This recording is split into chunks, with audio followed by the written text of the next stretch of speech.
Guys, di atay chikon ron nga kapasitor yung una ni guys. Iya sang water pump ato nang chikon yung water pump. No. So wala na siya motuyok. Karon ang ingon sa customer nga gilisan ko ng kapasitor. So wa gyapon siya motuyok, wa ta kabalo sa kapasitor kini lang gilis daan gyapon. So 1 horsepower naman siya, 20 microfarad ang iyang gamit, no? So aton chikon yung kapasitor kung good or bad yung kapasitor. Pinagi sa itong kilometer. Ito siyang chikon na. Kaya ako ramang usa.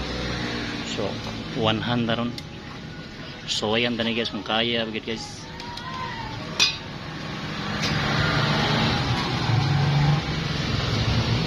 So pag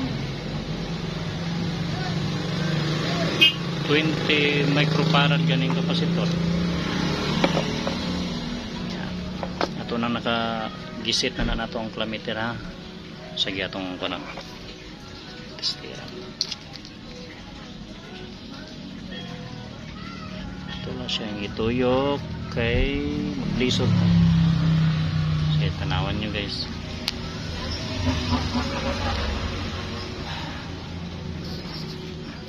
So, pilay reading 17.6 kapasitor connect 17.6. so dili na siya kapasar. So unsa may gingon sa kapasitor de, ang kapasitor ningon nga pwede siya sa plus minus 5% siya. 20 microfarad plus minus 5%. 50-60 hertz, no? Naging ano. Pag mayon gani o mo minus gani siya og 5%, pila di ay ang allowed.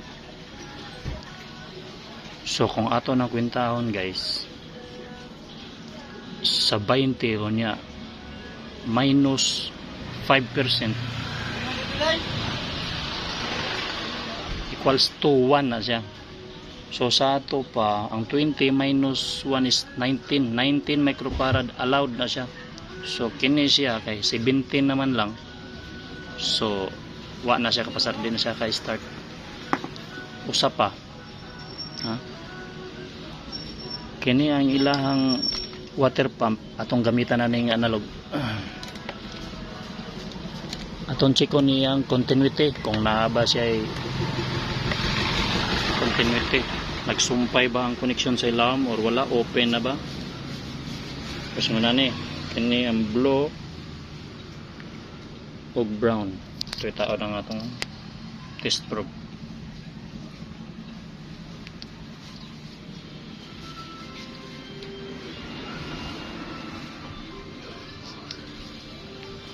So ato nang tawag atong test probe.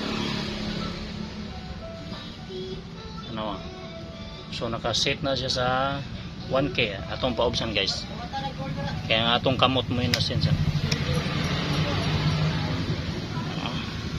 Isa po. Para atong usbon. So ato siyang ikutan. So muna siya open guys. Pero starting sa common na siya. Common ang pula, pero ang brown, ang blue na ana. Starting og common nga red na Puntang tangan. Pero between sa kini nga siya. Muna ang running. So ang running mo hindi diferensya ni. So running og sa common, so wala siya guys, wala siya mo detect. Sa to pa putol open circuit. Nya usap pa ato i-set sa grounded. Ato istira niya grounded ba iyang winding sa ilawom. So kana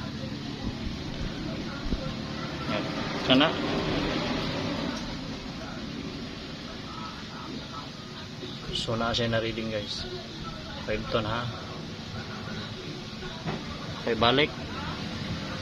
Oh, naagit siya. So atong circuit grounded siya sa ilawom. So kana between ground o sa common. So naka-reading siya. Oh, reading siya. Naka-reading siya. Oh, reading. So ang pasabutan na mangurinti na pud na ang atong water pump.